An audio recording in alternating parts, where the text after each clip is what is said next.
जिसको हम हैदराबादी दखनी में बोलते चिंदी चोरों के बाप को अपॉइंट करेगी।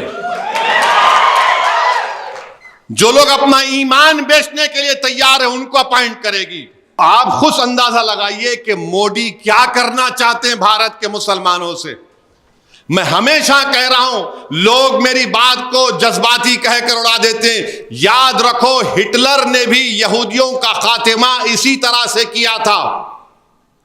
पहले उनको मारो, उनके घर छीनो, उनके घर को तोड़ दो कि तुम्हारे पास कागजात नहीं है। हिटलर की तारीख पढ़ो तुम। जब वो यहूदी लोग तालीमी इदारे बनाते तो हिटलर बोलता तुमने यहां पर जमीन पर गवर्नमेंट की बनाया, हम इसको तोड़ते हैं बुलडोजर से। यहूदियों की जिंदगी को तंग कर दिया गया था जर्मनी में। उनके घरों पर निशान लगा दिए गए थे। और उसके बाद क्या हुआ? 60 लाख यहूदियों को हिटलर ने गैस के चेंबर में डाल दिया। तो जो तारीख जर्मनी उस वक्त के जर्मनी में दोहराई गई थी यहूदियों से, आज हमारे वतन अजीज में मुसलमानों से दोहराई जा रही। मेरी एक एक बात को अगर यकीन नहीं करना है तो अपने दिल से और अल्लाह से दुआ करके पूछो, या अल्लाह ये शख्स सही कह रहा है झूठ कह रहा है। ये हो रहा है। ये वफ़ का कानून क्या है? अभी all India Muslim personal board के सदर ने हमसे कहा कि वफ़ एक इबादत है। वफ़ एक इबादत है और इबादत को छीनना चाह रहे हैं नरेंद्र मोदी। क्यों छीनना चाह रहे? ये बोलते कि नहीं, 8 लाख एकड़ जमीन वफ़ की है। किसी गवर्नमेंट ने नहीं दी हमको, किसी आरएसएस बीजेपी के लोगों ने हमको नहीं दी, मोदी ने नहीं दी, अमित शाह ने नहीं दी, किसी कांग्रेस के या किसी पॉलिटिकल पार्टी के लीडर ने नहीं दी।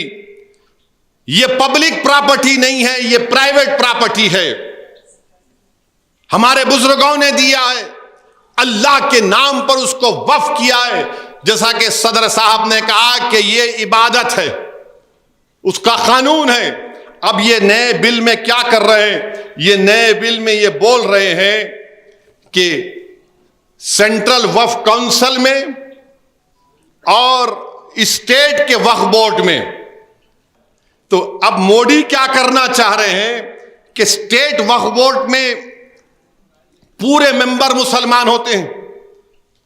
मशाइखीन के कोटा होता है, बार काउंसिल से आते हैं, एमएलए एमपी का कोटा होता है, और 3 एमिनेंट मुसलमानों में जो लोग हैं हुकूमत उनको नामजद करती।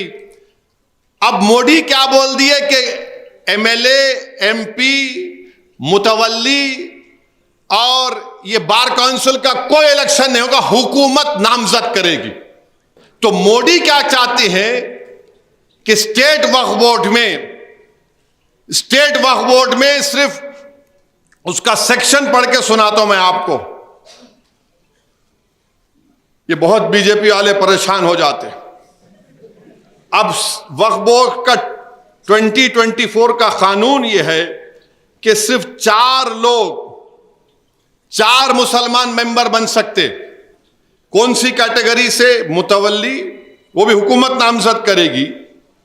एमिनेंट स्कॉलर माने आलिम दीन, और जो 2 और म्युनिसिपैलिटी या पंचायत से जो जीत कर आते उनको हुकूमत नामजद करेंगी।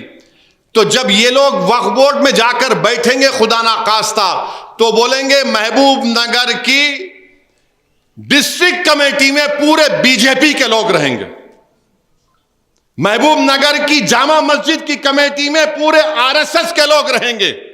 आपको क्या करना है? आप नमाज पढ़ो, हम रोक रहे क्या आपको, मगर कमेटी हमारे हाथ में रहेंगी। ये इनका मकसद है। इस बात को समझो आप मेरी। मैं ये चुप ऐसा नहीं कह रहा हूं। जब स्टेट वक्फ कमेटी में गवर्नमेंट नॉमिनेट करेगी तो जाहिर है गवर्नमेंट असदुद्दीन ओवैसी को या उबैदुल्लाह कोतवाल को या जाबिर को नॉमिनेट नहीं करेगी, जिसको हम हैदराबादी दखनी में बोलते चिंदी चोरों के बाप को अपॉइंट करेगी। जो लोग अपना ईमान बेचने के लिए तैयार है उनको अपॉइंट करेगी। जो खत्मे नबूवत के मुनकिर है उनको अपॉइंट करेगी। अच्छा, सेंट्रल वक्फ काउंसिल में एक गैर मुस्लिम गवर्नमेंट ऑफ इंडिया के मिनिस्टर होते थे, यूनियन मिनिस्टर। उसके बाद 1995 सेक्शन 9H में जाकर देखिए कौन कौन जो बनेंगे पूरे मुसलमान रहेंगे। अब नरेंद्र मोदी ये बोल रहे हैं कि सेंट्रल वक्फ काउंसिल में 2 तो गैर मुस्लिम रहेंगे, हम चाहे तो पूरों को भी बनाएंगे। और फिर स्टेट वक्फ बोर्ड में सिर्फ 4 हम नॉमिनेट करेंगे, नामजद करेंगे, इलेक्शन नहीं होगा स्टेट वक्फ बोर्ड का। मेरा पूछना नरेंद्र मोदी से यह है कि ये जो यूपी में काशी विश्वनाथ, हमारे मीडिया के, तेलुगु मीडिया के लोग भी हैं, मैं शुक्रगुजार हूं आप इतनी रात से बैठे हुए हैं। यूपी में काशी विश्वनाथ मंदिर का एक्ट है 1983, सेक्शन 3 सेक्शन 6 सबसेक्शन 3 पढ़ लो आप, जिसमें साफ तौर पे बोल रहे हैं काशी विश्वनाथ मंदिर का कोई मेंबर वही बनेगा जो हिंदू होगा, सिर्फ हिंदू। अच्छा, इसमें हिंदू का डेफिनेशन आइन में आर्टिकल 25 में हिंदू के माने हिंदू, सिख, बौद्ध और जैन, मगर काशी विश्वनाथ में सिर्फ हिंदू बनेगा, सिख नहीं बन सकता, बौद्ध का नहीं बन सकता, ना जैन बन सकता। मगर हमारे वक्फ बोर्ड में आप कह रहे हैं कि हम गैर मुस्लिम को बनाएंगे।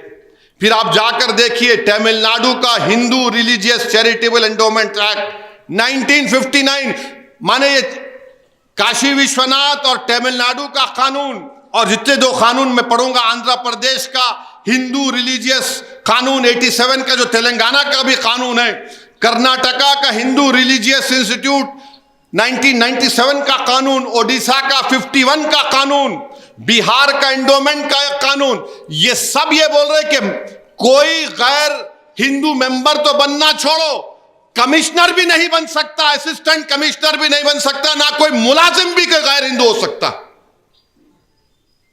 कोई मुलाजिम भी। और ये हमको बोल रहे हैं कि हम बनाएंगे। आप बिहार में श्वेतांबरा जैनों का कानून है, दिगंबर जैन का कानून है मंदिरों का, उसमें ये बोलते हैं कि सिवाय हिंदू के कोई नहीं बनेगा। नरेंद्र मोदी, क्या आपको दिख नहीं रहा है क्या?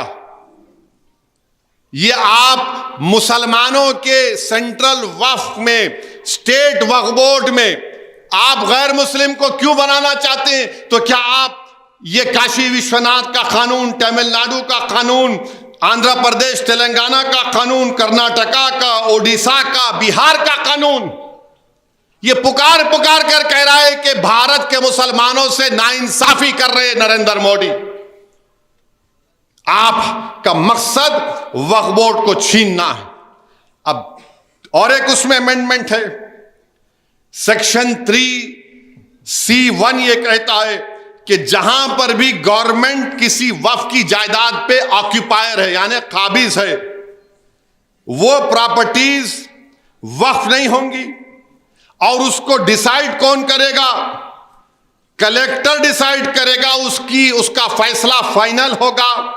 और कलेक्टर अगर कहेगा कि ये जायदाद गवर्नमेंट की है, तो कलेक्टर रेवेन्यू को बोलेगा रिकॉर्ड करो, वक्फ की नहीं है, और वक्फ बोर्ड को बोलेगा अपना रिकॉर्ड सही कर लो।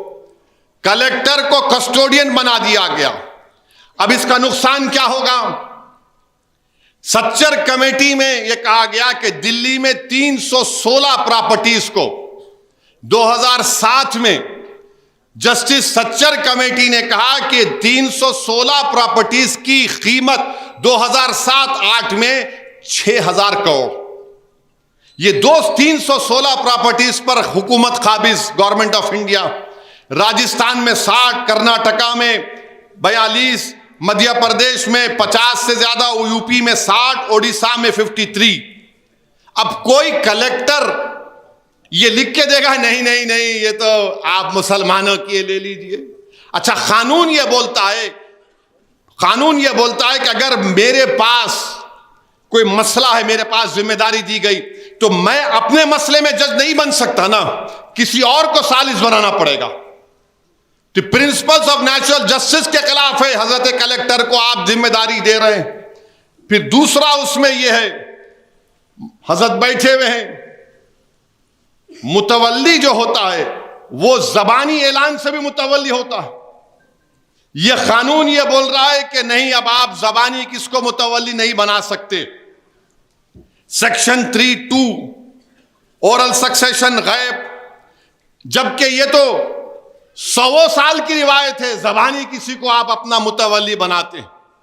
अच्छा, मगर आप ये बिल तो ये बोल रहा, मगर एक कानून है, जाकिर वकील है, section 129 transfer of property act, oral gift होता नहीं होता, हिबा करते ना हम, वो एक्सेप्ट होगा। मगर अगर कोई मुतवल्ली बोलेगा कि नायब मुतवल्ली है, ये मेरा जानशीन होगा, नहीं, गायब।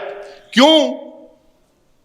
क्योंकि वो जब खत्म हो जाएगा तो कलेक्टर साहब बोलेंगे गवर्नमेंट की प्रॉपर्टी है, कलेक्टर साहब ये बोलेंगे गवर्नमेंट की प्रॉपर्टी है। अच्छा, फिर इसमें एक और नया सेक्शन 3RA ये बोलता है कि वही मुसलमान वक्फ कर सकता है जो 5 साल से मुसलमान है। मोदी जी, क्या आप सर्टिफिकेट देंगे किसी को घर पे बुला के, चलो तुम्हारे 5 साल मुकम्मल हुए, अब तुम मुसलमान हुए? 5 साल उन्हें मुकम्मल करना कहते। मोदी, आपको क्या मालूम कौन मुसलमान है? नहीं है आपको मालूम तो बताओ। आप कौन होते हैं मेरे मुसलमान होने का फैसला करने वाले? नहीं, उन्हें 5 साल दिखाना। उन्हें अगर महबूब नगर में कोई मुसलमान बोल रहा कि भाई मैं ये जमीन अल्लाह के नाम पे इबादत समझ के वक्फ कर रहा हूं, तो कलेक्टर साहब बोलेंगे तुम 5 साल से मुसलमान है ही नहीं है। अरे, जब अम्मा के पेट में था तो अम्मा ने कुरान पढ़कर मुझे सुनाया।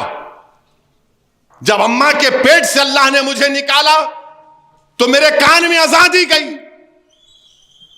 जब मैं चलना शुरू किया तो मुझे कलमा सिखाया गया। अब मोदी तय करेंगे मुसलमान कौन है, आरएसएस तय करेगी मुसलमान कौन है। यह कानून यह कह रहा है कि यह तय करेंगे कि तुम मुसलमान है या नहीं। यह सेक्शन 3RA पढ़ लो आप, अंदाजा लगाओ क्या होने वाला है। फिर ये खड़े होकर बोलेंगे तो मुसलमान नहीं है, जाओ कोर्ट को जाके प्रूफ करो। अब मुझे मुसलमान हूं नहीं हूं, कोर्ट को जाना पड़ेगा। फिर एक section 3RI Waqf by user, यानी वक्फ बाय यूजर का मतलब यह है कि मैं अगर किसी जगह पे, दरगाह पे उर्स होता है तो उर्स तो सिर्फ मुसलमानों में होता है ना, और फिर अगर मस्जिद है, नमाज तो सिर्फ मुसलमान ही पढ़ता है। दरगाह में हिंदू भी आ सकते हैं, कोई भी आ सकता है, मगर दरगाह के जो रस्म रिवाजात हैं, जो उर्स के तमाम तकारीब हैं, वो मुसलमान ही करता है। खानखाएं हैं, खबरस्तान हैं, यतीम खाने हैं, तो इसको इस्तेमाल से कानून ने कहा कि वक्फ बाय यूजर से ये वक्फ हो गए। अब मोदी ये कह रहे हैं कि नहीं, मैं वक्फ बाय यूजर को ही निकाल दूंगा। यानी अगर आप महबूब नगर की किसी एक मस्जिद में 60 साल से नमाज पढ़ रहे हैं, अगर आप महबूब नगर में किसी एक दरगाह में जाकर उर्स में फूल पेश कर रहे हैं, किसी खानखा में बैठकर अल्लाह का जिक्र हो रहा है, तो मोदी ये कह रहे हैं कि तुम वक्फ बाय यूजर नहीं है, कलेक्टर तय कर देगा ये गवर्नमेंट की प्रॉपर्टी और छीन लो इनके हाथों से। ये वक्फ बाय यूजर का है।